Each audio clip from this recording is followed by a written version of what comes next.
Hi everyone, I'm Pat Prokop in the Heavenly Backyard Garden. We're approaching the middle of May, and in my garden, things are beginning to really produce color. The daylilies are really beginning to bloom en masse right now, and even more yet to come. My garden usually peaks between May 15th and June 15th. That's when the most abundant time to go strolling through the garden with your cup of coffee or your mug of beer in the afternoon or evening hours to enjoy Mother Nature at her best. And today, in this video, I'm going to show you some of my Daylily Care.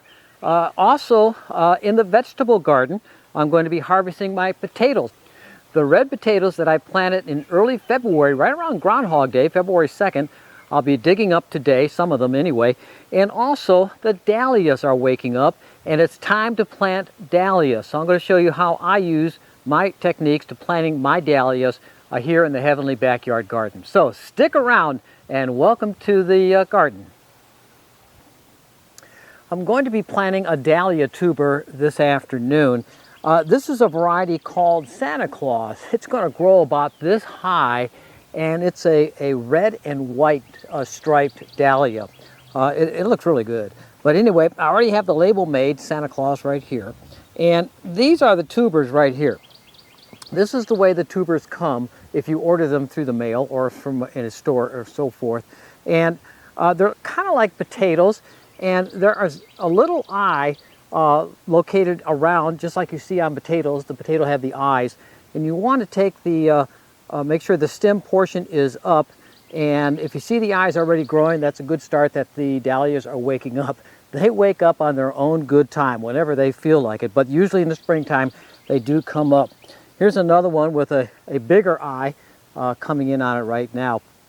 So what I'm going to do is I'm going to plant these two tubers right in this area here between these other two dahlias that I have set up. Now the ground has been worked, and in it I have some 10-10-10 and some triple superphosphate in the ground to help with the root growth of the dahlias themselves. So what I'm going to do is I'm just going to dig an opening right over here, and there's a root I missed. Well, we'll get that out later. Anyway, that's from the orange tree behind me. I'm just going to plant a hole here, and then I'm going to take the tuber. Just going to set it in the hole with the top up. And I'm going to put the one next to it as well. These two right here, actually I got a third one. Let's put the third one in there. So I'll have a nice clump of Santa Claus dahlias right over here. So here we go. 1, 2, and 3. I'll cut that root in just a minute. Anyway, I just cover them up lightly, and like so. That's all I need to do. Now you don't want to overwater these because they could get some root rot. Once they get established, then you can start watering a little bit more frequently, but they don't take much to get going. And clean that up over there. There it is. The tuber is ready to go. And I'm going to put some this pine straw down. As I showed you earlier, I like to crunch up the pine straw with my lawnmower. I take a regular pine straw and I just pass it through the lawnmower, and it sets down, form a nice mat, and it lies evenly on the ground, and it's much easier to spread when it's ground up like this. Now, in other cases like shrubs and all that, you don't want to do that.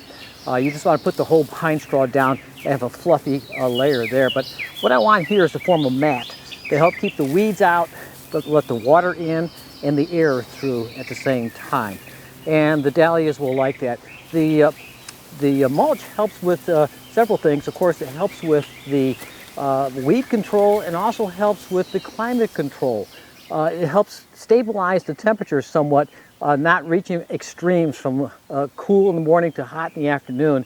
It stays warm in the morning and then upper warm in the afternoon hours. So that helps with the plant growth as well, and the plant vitality to go along with that. So there we have it. Santa Claus right here in the dahlia garden. I'm over here in the potato patch that I planted last early February, right around Groundhog Day. I put these potatoes in the ground, and they were only about that big, little tiny potatoes that I had left over from last year. Anyway, they were showing growth. Their eyes were sprouting, and they wanted to grow. So let's dig some of these up now. This is the middle portion of May, May 11th to be exact. And when digging potatoes, you got to be careful not to shish kebab them with the spade. I usually do, or in the shovel in this case. I usually end up slicing a couple in half as I dig them up. But you want to get the shovel under the potato and lift up the potato. Let's see if I got anything in here. There it is. All right.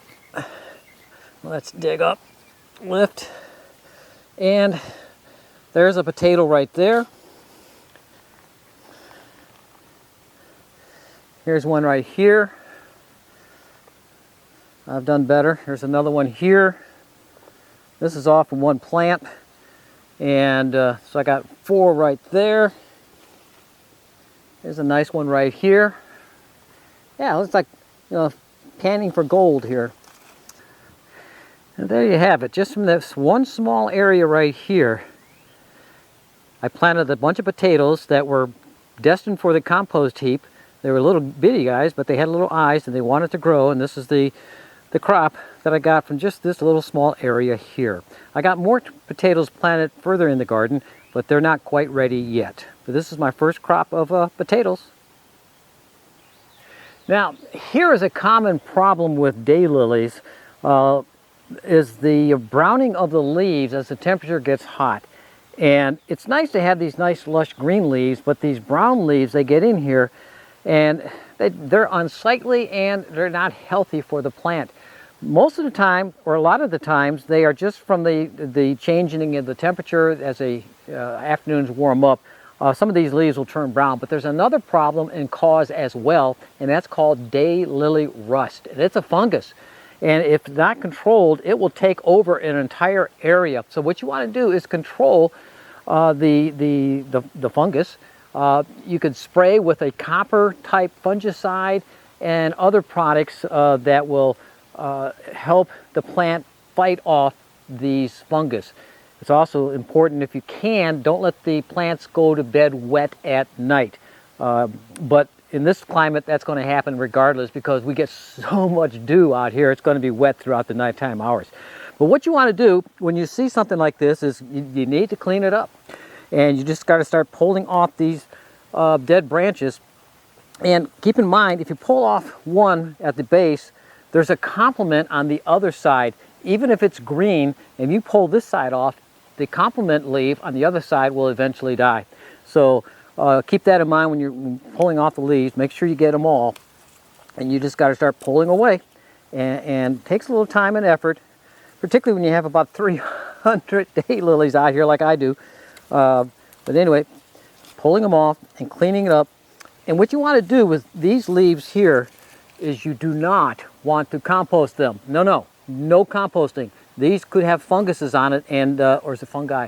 Anyway, throw these in the trash. We have a yard waste pickup in our neighborhood every week, and I put that in with the yard waste and picks up and takes it over to their landfill and decomposes from there. These aren't too bad. I mean, it doesn't look like rust, but they got burned nonetheless. Some varieties are more prone to this than others, but be happy if you don't have this problem.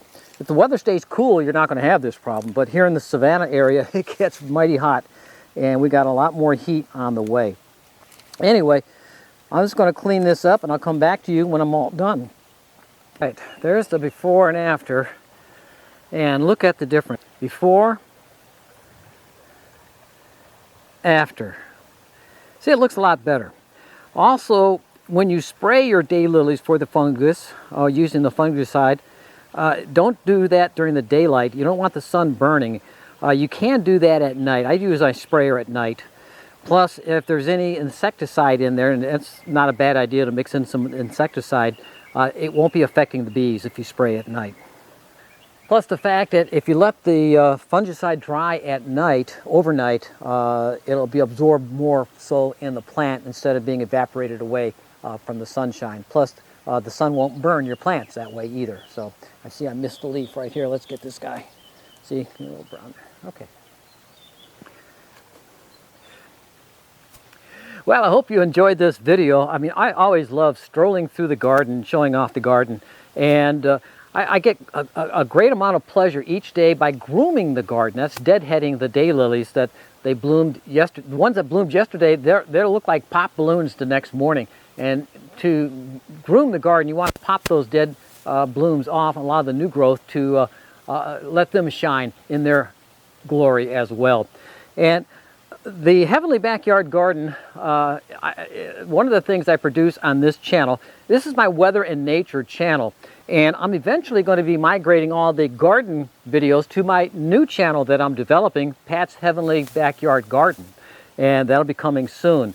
So this channel will eventually be nothing but weather and the sky, like what's up in the sky at night, the moon, the stars, the planet, what can you see up in the sky at night, plus the weather conditions when weather patterns are changing and affecting our region, whether it's the heat or the cold, storms in particularly, and in very particular the hurricane season. So all that on this channel, weather and nature. Then I have my telescopes out here for my Heavenly Backyard Astronomy, and I'm just amazed at what I can see from my own backyard with the telescopes here, and that you can find right here on my Heavenly Backyard Astronomy channel. So with that in mind, I hope you like this channel, and if you do, please subscribe to the channel and hit the like button if you like this video, and share this video as well to your friends to let them know, well, I'm here in the backyard garden. So with that being said, enjoy the views, and I'll see you a little bit later.